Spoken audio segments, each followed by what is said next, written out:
Welcome to Critical DMG, a podcast about two best friends who might have grown up but never grew out of their love for the Game Boy. We will be playing and reviewing every North American title released on Nintendo's original handheld console. This is episode 42. I'm Tony, and let's talk about exactly how long we spent in the ring with this one. Okay. And I'm Jeff, and today we are talking about heavyweight championship boxing. So, Tony, how long did you spend in the ring? Would you recommend someone else jump in the ring and challenge these boxers? I have some things to say, but I think my initial opinion is actually yes on this one. Okay. I think I'm a no, but I also don't really have any strong thoughts or feelings on this one. So okay. I think that makes me lean no, but we'll get into all of that. Before we do though, can you give us the back of the box? I can. And there are quite a few little screenshot blurbs on this one too, so Ooh. All right. Heavyweight championship boxing, and not world heavyweight boxing, which is what I wanted to keep calling it for the record. It is heavyweight championship boxing. Knock 'em out. 6 bad bruisers stand between you and the heavyweight title, but you've got the punches, the moves, and the big reach too. Hooks, jabs, uppercuts, plus a special knockout punch you select for each fight. The title belt is all yours, if you're still on your feet when the bell rings. 2 different views of the action. Unload your knockout punch and introduce his face to the mat. 1 or 2 player action. You and a friend can choose your favorite fighters and duke it out. Go 12 tough rounds with 6 contenders from around the world, each with his own style and strengths. I think it's a pretty good one. I think it tells you exactly what you need to know. Yeah, I feel like it throws just enough flair into it. Right. Released in September of 1990. We're still in the, kind of that era of 1990. Mm-hmm. Published by Activision here in the US. And I could not find a whole lot of background information on this. Tony, I know you had the manual already, which usually is one of the things that I find, but did you find a whole lot on this, or is it kind of not out there? Not a ton necessarily, but I will say kind of an interesting thing is that this is a Tosei developed game, and this particular combination of developer, publisher, project we've actually seen before here on the show, and it was for another sports game. Did you recognize that too? No, but I am now looking, and it was Malibu Beach Volleyball. Yeah, Malibu Beach Volleyball, actually. So interesting. And maybe spoilers on how the conversation is going to go overall, but I feel kind of similarly to this game as I did about Malibu Beach Volleyball. Interesting. Yeah, so I think this is actually the first sports game that we've played that I have not had much experience with the sport at all. Okay. So I don't watch boxing. I've never played boxing. That sounds weird. I've never boxed. Never boxed? Yeah. I think all the other sports games we've played, I do have kind of IRL experience with them. This is the first we don't. Maybe that skews my opinion just a little bit. Ooh. I don't know. Unless you have anything else, we can get into the mechanics and talk about that. Yeah, I think that it's time to just get into the mechanics. All right, let's do it.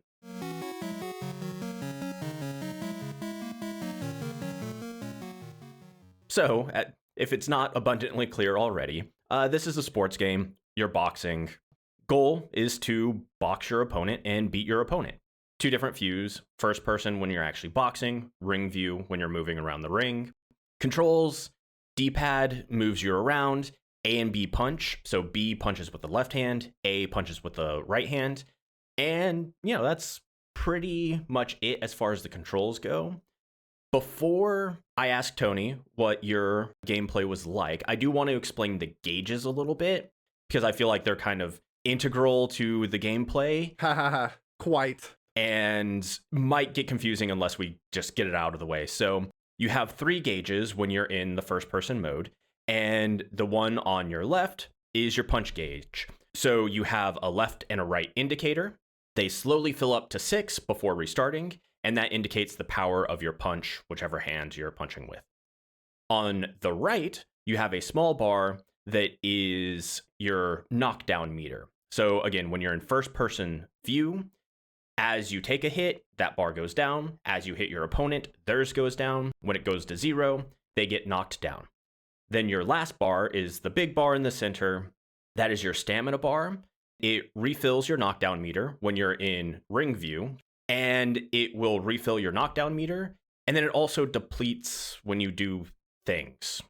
Not 100% sure what that condition is, but once that runs down, you can no longer refill your knockdown meter, and then you'll get KO'd and the round will be over. Pretty much. It's basically, you've got your stamina meter. If it runs out from your own attacks or your opponent's attacks, you've got no defenses, and anything that they do to you is going to run the risk of you getting totally knocked out. Yep. With that, Tony, did you become the champ? Did you defeat all your opponents? Well, technically, one of the characters you can play as is already called the champ. So I was already the champ because that's who I played most of my run with. I started with Johnny Jab, I think. Okay. Like the lowest end guy. I didn't realize that it really made a difference between which character you picked and how strong you were, like how difficult the other boxers were to get at. So I got my butt completely handed to me very easily the first time. After I realized that that was a mistake and I should have played as someone else, I played as a champ. I made it to the 3rd or 4th, I think, match. And that was as far as I got. Okay. So pretty similar. I started as the champ because it shows, as you're selecting your character, kind of their wins and losses and their stats, kind of. And so I figured the fact that 1, they were named the champ, and 2, they had 31 wins with 0 losses, better stats than anyone else. I figured they were probably the best. So I just started as them. And yeah, I agree. I think I got to the 3rd or 4th opponent before I game overed. Yeah. So pretty similar experience there. I have to ask, because the reason that I was having so much issue at that point pretty much every time is that there was a sudden difficulty spike where it made it seem like the computers, I don't want to say that they were cheating, but it was definitely getting to the point where nothing I was doing was working, and they were able to get some real good hits in where I was not expecting. And I don't know if it was just because I was doing really bad and the first handful of fights are that easy, or if it was a really huge difficulty spike, but I petered out the same place pretty much every time. No matter what I did, no matter what special moves I tried to bring with me or anything like that, even though I felt like I was getting better at the game and I was understanding the mechanisms of what the game wanted from me, every time I got to those same fights, something would happen and it would just completely turn things on its head. And it felt like they didn't really want you to see the final few fights. Did you feel the same, or did you peter out just because something else, it wasn't fun for you anymore? How did that go? Yeah, I think maybe it was the 3rd opponent, so maybe that's the furthest I got. I also felt like that all of a sudden my stamina bar was just depleting very quickly. Yeah. So I could still kind of dodge their attacks, block their attacks, and seemingly hit them as well. Sure. But it seemed like my resources were depleting a lot faster than theirs. Right. So I didn't 100% understand what was going on with that. And I think that broadly brings me to my biggest criticism with the game is the mechanics seem very easy to understand on a top level. Everything we've explained, I think, makes a lot of sense. Sure. You wait for your punch gauge to go up and punch, and it's a stronger punch. You can weave and dodge, and you can block, and it all makes sense on a top level. But then when I was actively trying to implement things, it didn't seem to be consistent or be in a way that made sense to me. So one example I'll give is the punch gauge, which I have kind of other issues with. Me too. As it goes up, if it's a 1 dot out of 6, you're not going to do any damage to your opponent. Even if they don't block, it's a very light punch. It might stun them a little bit, but you're not going to actually deal any damage to them. Or, I guess, decrease their knockdown gauge in the game. I could not figure out how high I needed to get it to consistently do damage. And maybe that's because I was like missing some other aspect. Maybe it's because they were blocking some and I just didn't realize it. Maybe I just missed that they actually took damage. But it felt like, okay, I know higher gauge equals better, but how do I actually optimize this and use this feature to stun my opponent and then deal damage or whatever strategy that I wanted to employ?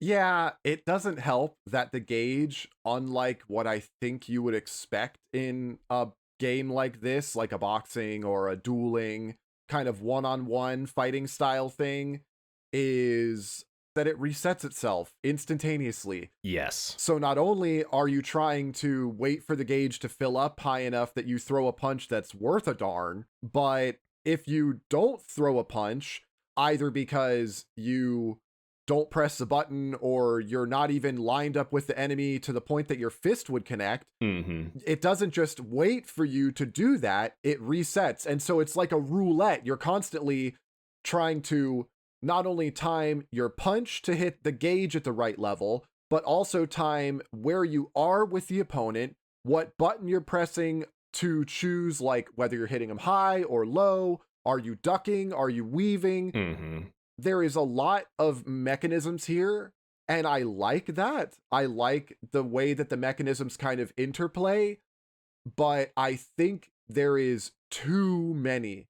It's too many things that are all, instead of going in unison, they're kind of all going asynchronously. So instead of being like, I have to wait for my gauge. Okay, my gauge is full. Now I got to line up with my opponent. Okay, good. I'm in line. Now I got to throw my punch and then I got to do my combo and my special move goes off. Awesome. I did it.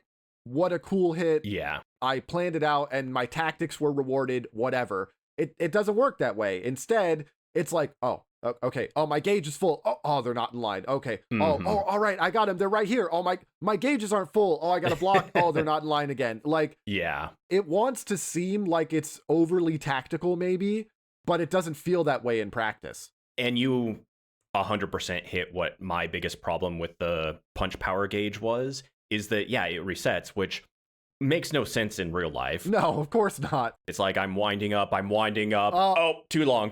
Okay. Just kidding. Yeah, I definitely understand once you throw a punch, there being a bit of a reset, and maybe don't let it get all the way full. I can understand some of that stuff.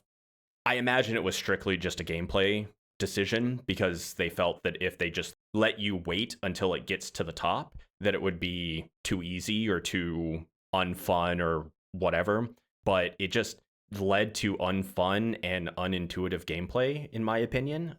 And to your point, you could hit the opponent in probably, like, we'll say 3 frames of the window out of probably like 10 or 15 that they can move left or right in.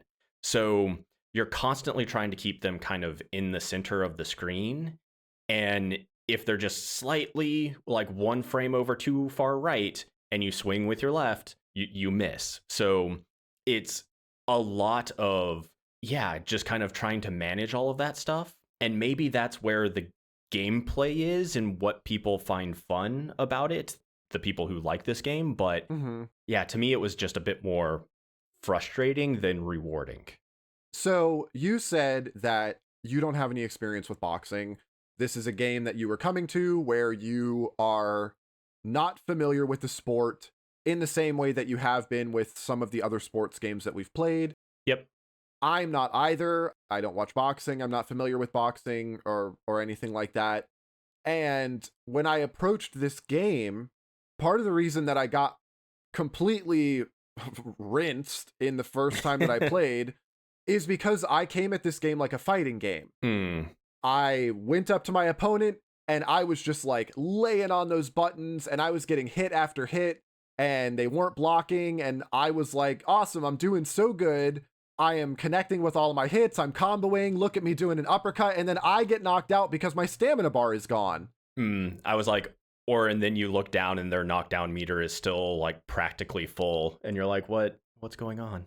I mean, yeah, that's basically what happened, is because my stamina bar was basically gone and theirs was almost untouched. And I was like, what's going on? I made all my hits. Why am I losing? Well, I don't understand. I was like, okay, so you can't approach this like a fighting game. Yeah. You have to play it not just by its own rules, but on its own clock and underneath its own restraints and everything else. And so as I played more, I learned more how to work within those systems, and I did appreciate it. I did enjoy getting a good hit off on the opponent, or doing a good combo, or blocking really well, or whatever. But it got to a certain point where I could get from the first fight to the third or fourth fight within like a couple minutes. Like, it was no problem. Okay. I was like just mowing down the first couple fights.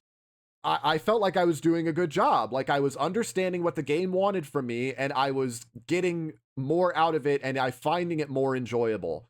But then I would keep coming to that same place, that same third or fourth fight. And even though it seemed like I was doing just as good a job as I was in the last couple fights, their stamina bar wasn't really dropping, which I'm sure is just because, you know, everybody's stats are different and the fights get harder. You know, everybody's got higher stats as things go on. So of course they're going to have more stamina. That's whatever.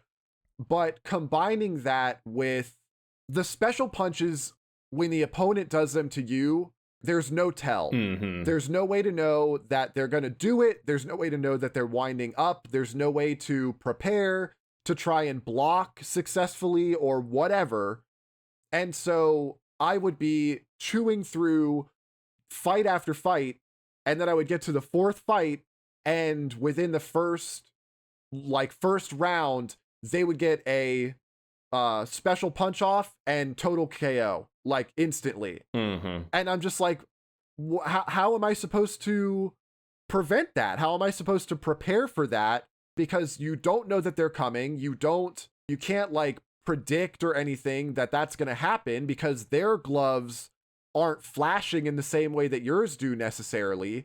As far as I could tell, it looks like a normal punch, which usually you can tank those pretty easy if you don't block correctly.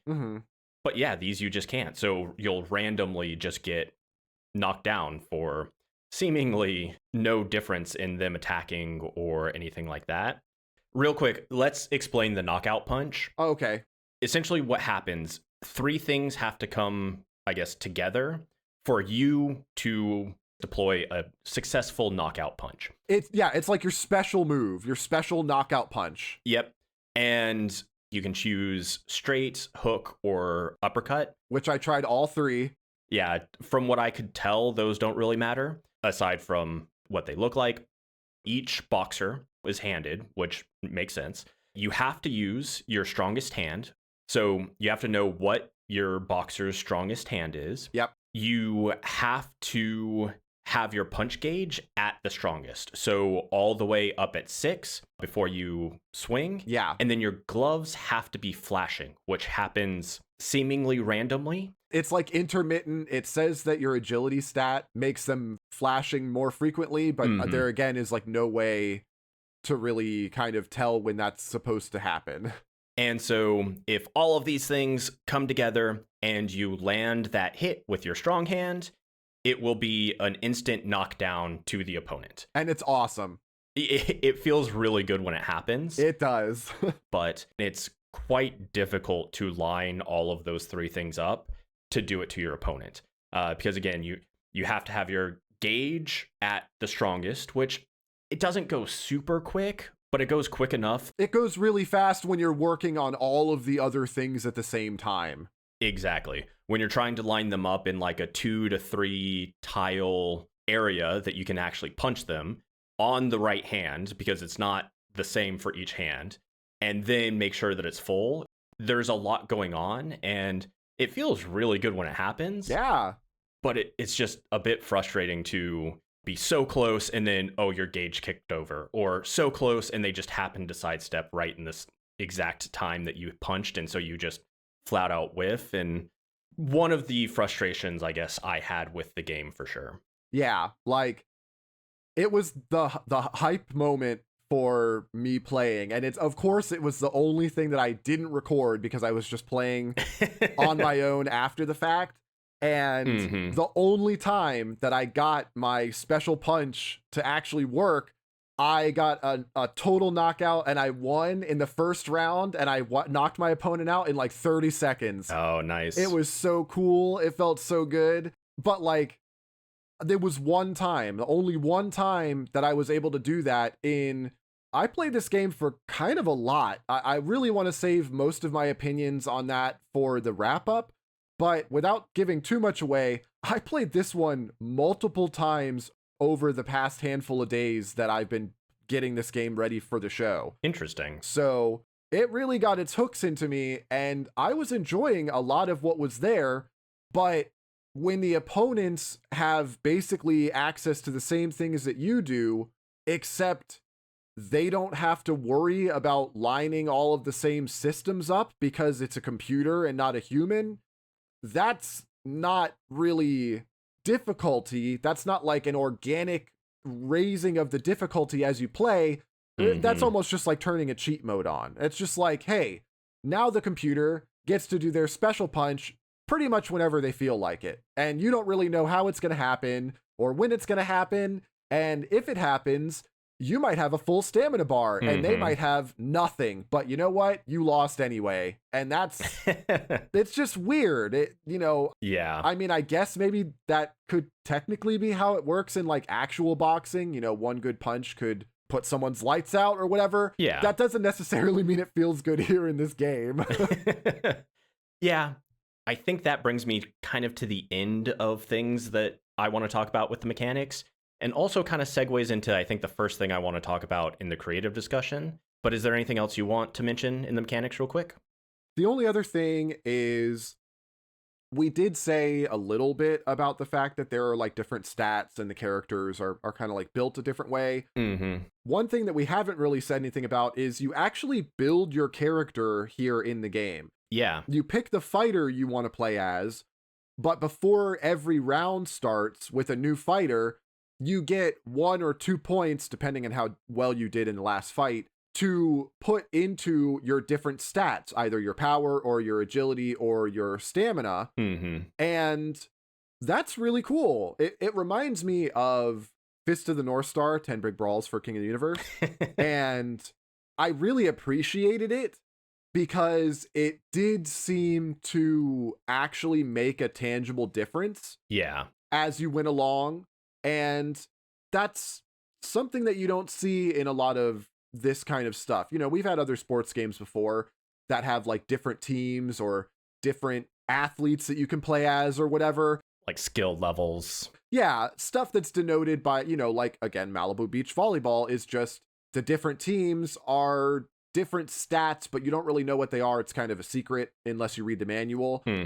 And it didn't really feel like it mattered. It just kind of made things a little easier or harder overall. Here, I think the stats do matter. Yeah. And so if you like take all of your points out of your agility and you dump them all into your power stat to start, yeah, you might be throwing haymakers, but you're going to have a harder time moving around in the first person view and like dodging their attacks and stuff. So I did like that, and I feel like we would be remiss to leave that out of the mechanical discussion. Yeah, I agree. That is definitely a good call out that I had overlooked on my notes. I was excited to see that. So I agree. Definitely a interesting mechanic that we haven't seen so much. Other than that, though, I think that does it for me on the mechanics, and I am ready to get into the aesthetics. Let's do it. Ad break.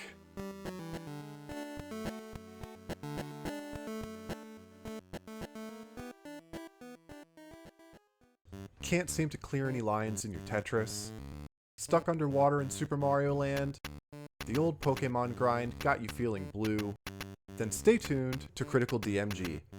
It won't make you better at Game Boy games, but at least you won't feel so alone in how bad you are at them once you've listened to us. Users must provide their own Game Boy. Batteries not included. Certain conditions apply. Void where prohibited. Critical DMG is not responsible for any worsening gameplay after consuming our podcast.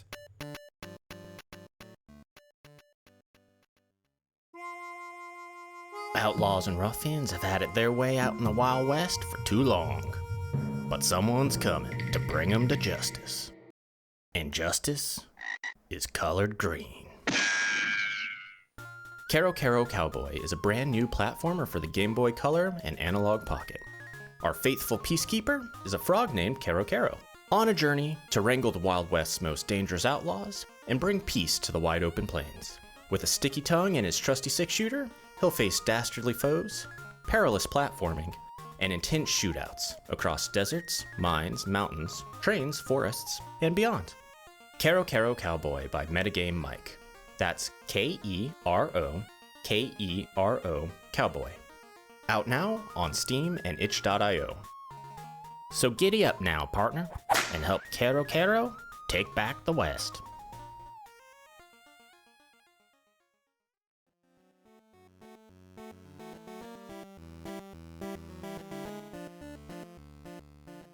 And we're back. And we're box. Does that work? Not quite as well, but dang. kind of segueing off of one of the last things we were talking about with the mechanics. And please, yes, you can lead this one for this. I almost mentioned this in the mechanics, but I feel like it goes better in the creative.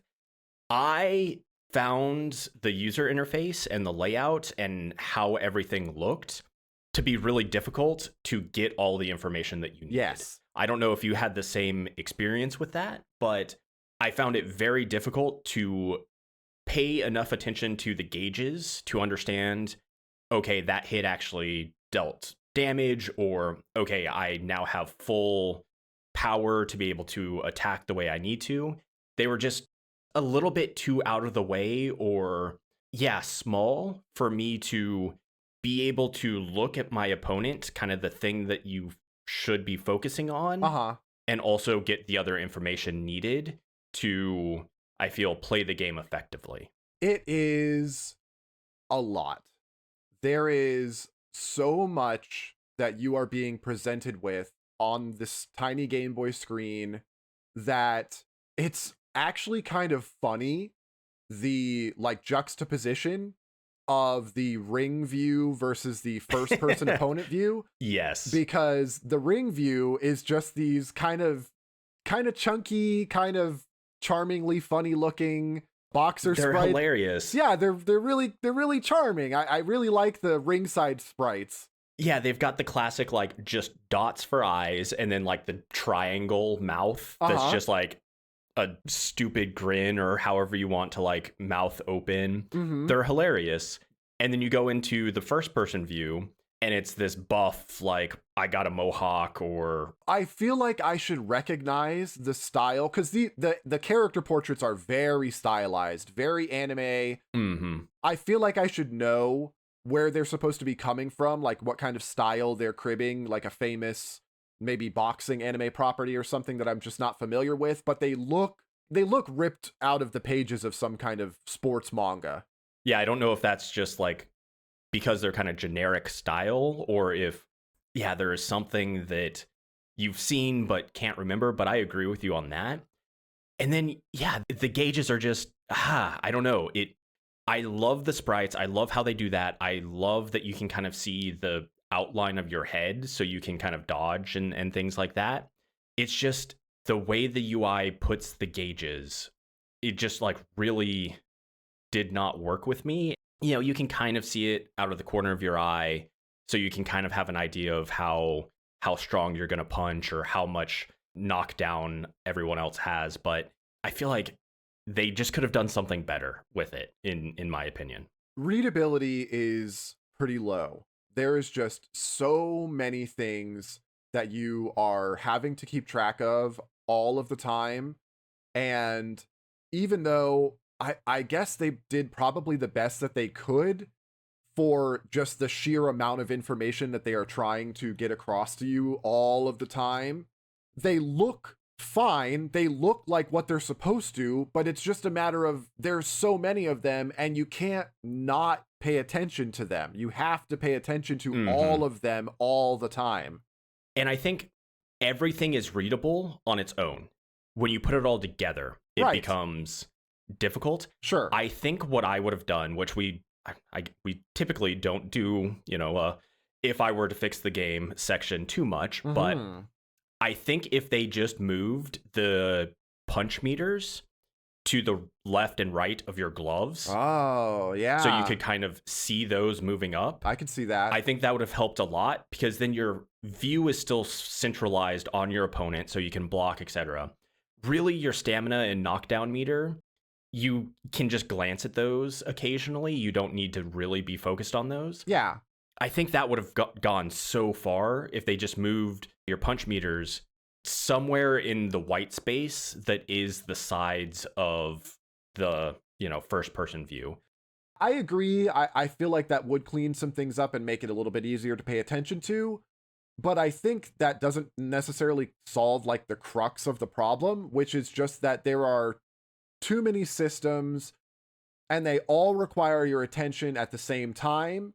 With a good amount of precision. Right. Exactly. Because you have to press the button within, like seconds or whatever of your bar filling up or of the enemy being in range. And having all of that on screen at once in a game where you are only having to pay attention to some of those things because the other stuff is incidental, like if it was a score meter or something like that, where you don't really have to care because it's not something you have to keep track of for anything other than, if I hit 20,000 points, I get another life or something like that. Yeah. But otherwise, it's just they're taking up space on the screen. For this, all of that information is stuff you have to pay attention to. Even the silhouette of your own head that we've only briefly mentioned for like dodging and stuff like that. You have to pay attention to those things. And it's just, I don't think it's overstimulating necessarily, but it's just really difficult to keep your eyes on. It's just really difficult to keep readable and in your attention at all times. I think they were so close, but I think they did a pretty good job with the UI. Since we started backwards in this aesthetic section, let's go ahead and get to something definitely more positive than the overload of the UI here, and that's the music and sound. I think that this game has a pretty solid soundtrack, even though there's only a couple tunes. They're all pretty good. I agree. Yeah, I think they fit the vibe pretty well. You can turn it off in game if you want, so that's always a plus. I think the sound effects were good, not annoying, not overly abrupt, anything like that, but kind of conveyed the thwacking of, punches and stuff. So I agree. I think music and audio wise was pretty solid. Yeah, the sound effects were definitely very good, what you would expect them to be. You could tell when you were connecting, you could tell when you were listening to the ref blow the whistle or anything like that. It was exactly what you wanted to hear from, a boxing game. Perfectly serviceable. The sound effects were fine. Like I said, the music really shines here. Very, very good. Just right out of the gate, honestly, even from the title track, it is just blood pumping sports music. Almost what you would expect for like a pay-per-view kind of fight or something. Very thematic, fits the theme very well. Yeah, I was actually a little sad because I, turned it on. I didn't realize I had my volume down and, got to the title screen. I was like, okay, no music in the title screen. Fine. Oh, no. Got to the thing where it said music on off. And I was like, oh, cool. There's music, obviously. Then got into the game and I was like, wait a second. Something is amiss. And then I turned on the music and I was like, oh. Yeah. You missed one of the best songs. I started over and went back to the title, so I did hear it. No worries, but... Okay, good. Yeah, the title track is really good. I also like the Ring Girl. I think that was a fun touch. Kind of like the cheerleaders from World Bowling a little bit. Or very similar to the Malibu beach volleyball. Oh, true. Very similar to the large character sprites in that too.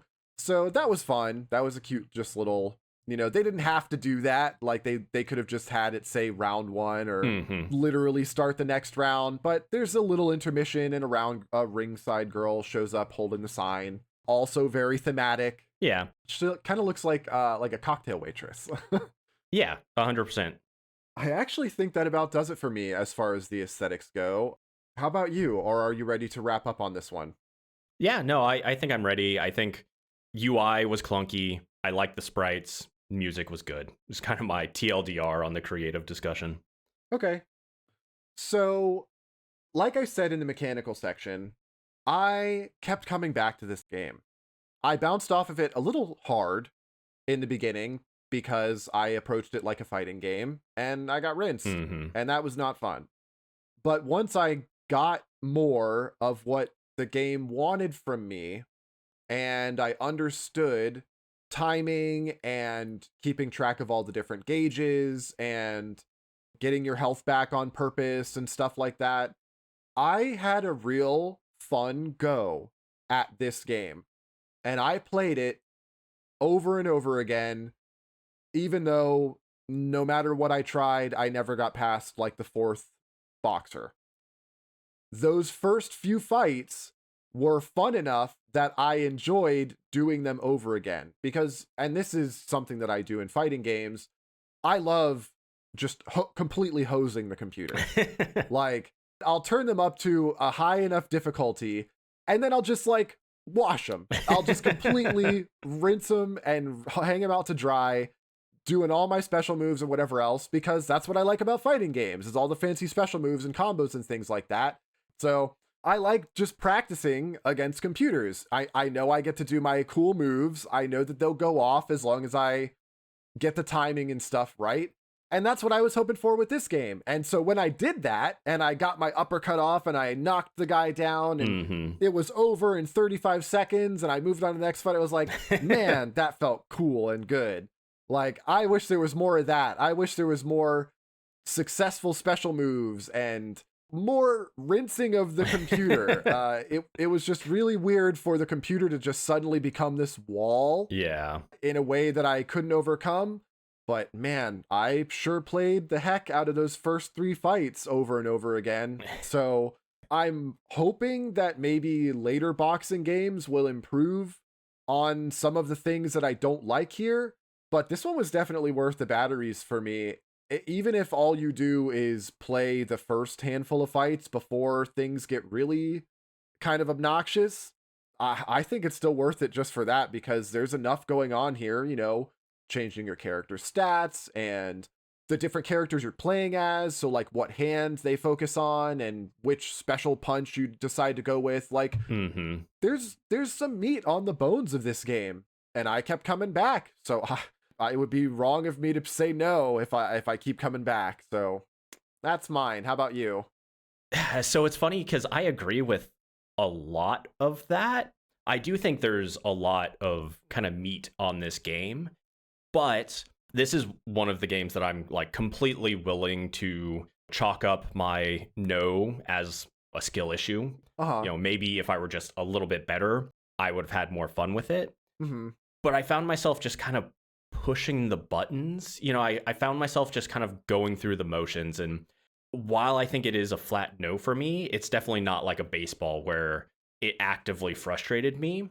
It just kind of existed to me. And I actually did come back and play it a couple times as well, which I usually don't do.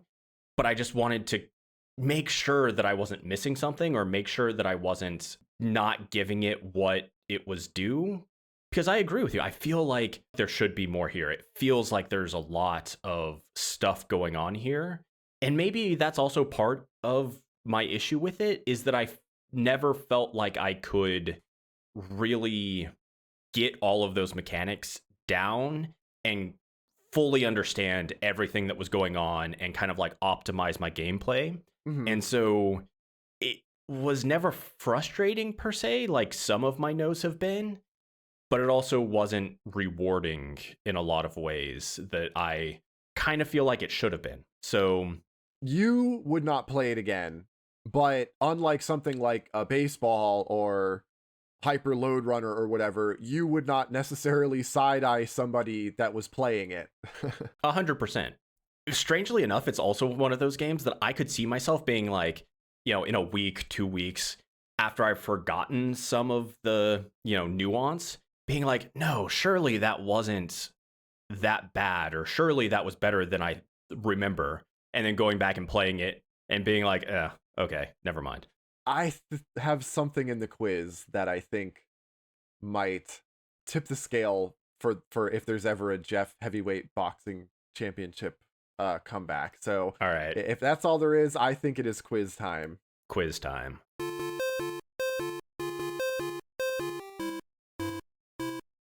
So currently at 82.5%. So hopefully I can do a little bit better than that today, but we will see. Yep. You can be quiz champion. All right. Heavyweight Championship Boxing quiz. Question 1. Cheating at boxing might be sacrilege, but cheat codes in video games are always welcome. There's a few for Heavyweight Championship Boxing, but I could only test 2 of them for myself. Extra continues and a full power bar at the start were made available in both versions of the game, but the Japanese version, which is just called boxing. So much easier. Yeah, I wish. The Japanese version got a fun Easter egg code that it doesn't do anything other than reveal the full body outfit of the round card girl. The North American version changed her outfit entirely for this release. But is it true or false that the full body outfit sprite is still in the game, just not accessible by cheat code or otherwise?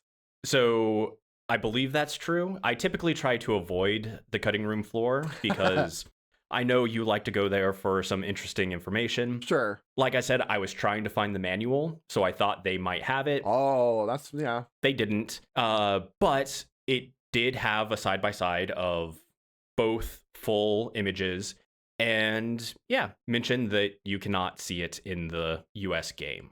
That's true. You're exactly right. So we get to see like more of the card girl's outfit as like the game goes on. Like the more rounds in a fight, you get like another line of pixels to reveal at the end. Scandalous. In the Japanese version, there's a code that if you press A or B while you're holding the down button, it'll actually just reveal the whole picture. And it also in the Japanese version, she's in like a bunny girl outfit with like stockings and stuff. Mm-hmm. And I think it's funny that in the US version, because you can't access that image, and so they like cleaned it up to fit a different outfit or whatever anyway, they removed the stockings on the US version, Mm-hmm. which kind of looks a little more scandalous, I guess. So it's just kind of like, you know, cut off your nose to spite your face kind of problem, but you know, no one was ever going to see it anyway, I guess. Fair enough. I did try the like full power cheat code. I did as well. Yeah, it gives you the full power to like basically max out all your stats. Mm-hmm. That's when I really started to have fun with the game. Yeah. I would go in with maxed out stats and clean house. And even then, I still could not get past like the 4th fight or whatever. Even at maxed out stats with the best fighter, I still kept stalling out. So I don't know what I was doing wrong, but the maxed out stats does work and it does make a difference, but it doesn't just like magically solve the rest of the problems. Yeah. Okay. Pre-existing knowledge, we'll take that. Question 2. In doing my usual looking for a Japanese opinion on this game, I scanned through parts of the Famicom Tsushin issue for May of 1990, which was right when boxing was released in Japan. It received a fairly middling score, 23 out of 40, from the team of 4 reviewers on staff, with their individual scores ranging from 4 out of 10 at the bottom to 7 out of 10 at the top. Their opinions weren't too wildly disparate from each other, even though the scores were a bit more varied, but what's one thing that they all seemed to have their own specific opinion about? A. The sprites in the game. B. The difficulty of the game. C, the length of the average round, or D, none of the above were mentioned at all? There's 0% chance they didn't mention at least one of those. I'm going to go with B. I feel like difficulty is probably the easiest thing to have differing opinions on. So I'm going to go with B. You're right. It is B. Let's go. Yep. No matter what the reviewer's opinion was, each of them basically had something to say about the difficulty in the game, especially in regard to playing against a human instead of the CPU opponents. Some thought that the game was easy, just like throughout the whole experience, which a raised eyebrow, while others thought it was suddenly more difficult than expected, which clap clap, me too. But all of them thought the game offered its best amount of balance when playing versus mode against another human. I could see that. Yeah, we didn't really talk about the versus mode. I did not foist this one on my 9-year-old to to try and get him to play it with me on the Game Link cable quite yet, so I didn't have anything to say about it, but I could definitely see that being the case. Knowing the other person also has to deal with the flashing gloves and the power meter and everything else, instead of just doing it on command, yeah, probably does balance things out a little bit. Yep. All right, 2 for 2, you're doing good.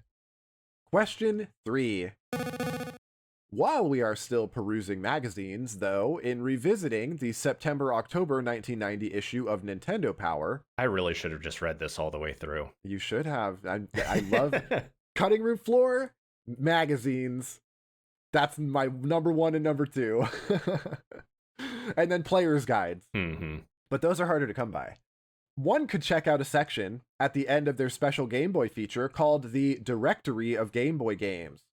This is a single page that goes over some of the more quick and dirty release information and Nintendo HQ Pro standings for what's hot and popular kind of games. Given a truncated top 10 list for this issue, Tetris places at number 1, followed by Golf, then Teenage Mutant Ninja Turtles: Fall of the Foot Clan. But what does the print have to say about Tetris and its lofty place at number 1 here? Is it A, Tetris on Game Boy looks like a winner? B, Game Boy Tetris requires all the skill of the real sport? C, is Tetris the perfect game? It's hard to say. No one has ever won.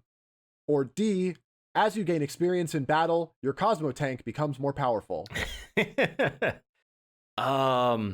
I like the idea of a Cosmo Tank in Tetris. Cosmo Tank firing Tetris pieces?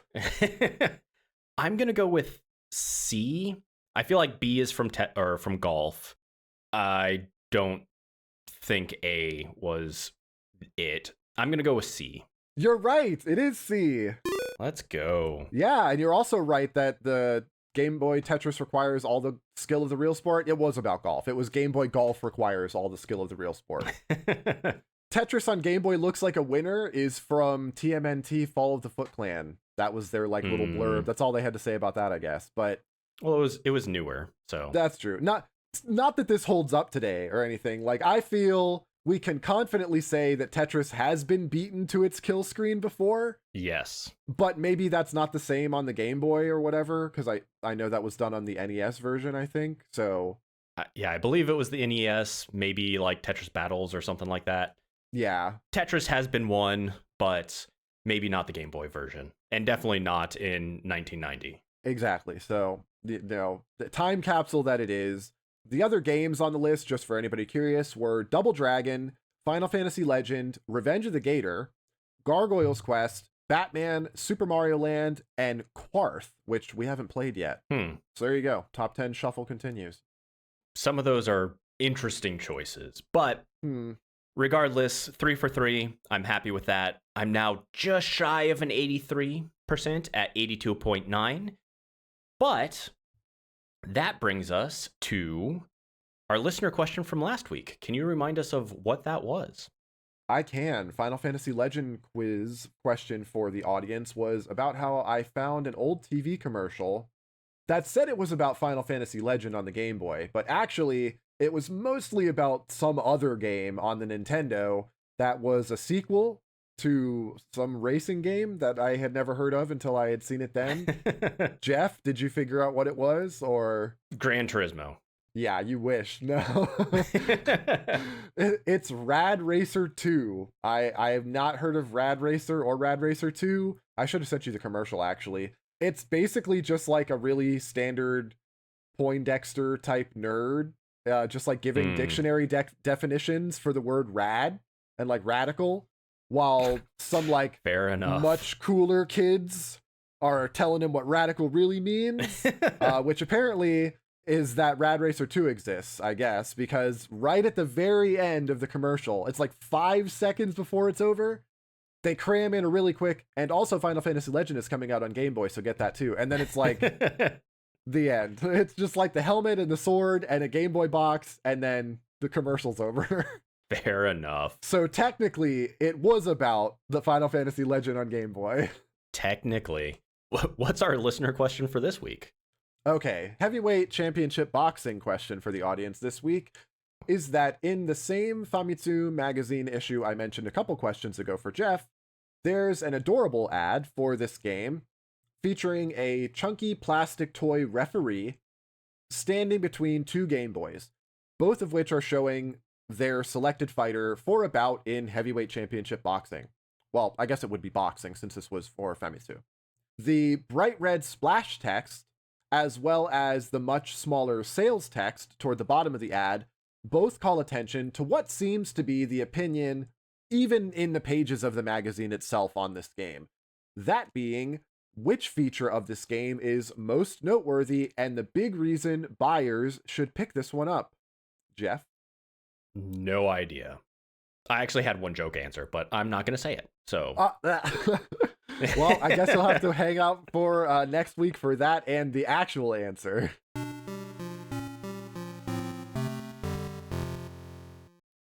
Thanks for listening to Critical DMG. If you would like to support us further, you can find us on Patreon at patreon.com/criticaldmgpod. Join us there for monthly newsletters and extra content. Otherwise, please leave a review wherever you get your podcasts, and maybe recommend us to your friends or anyone else you might think that would like the show.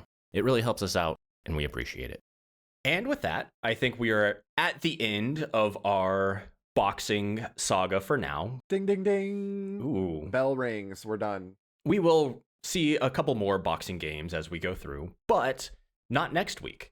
Next week, we're having a pipe dream. So not sure what this game is, but yeah, we'll be playing Pipe Dream. It has to be a puzzle game. I'm pretty sure I have played like old Windows versions or mobile phone versions of this before. I'm not going to look anything up about it until I go to play it, just to be sure, because I want to just see it for myself. But I am 99% sure that I have encountered this in some form or function elsewhere. I mean, it sounds like Snake, so we'll see. But with that, join us next week and see if we're right or if it is something else that kind of blows our minds. And yeah, we had a good streak. We had 3 decent to above average games in a row. Mm-hmm. Let's see how that holds out next week, I guess. Until then, bye everybody. Bye-bye.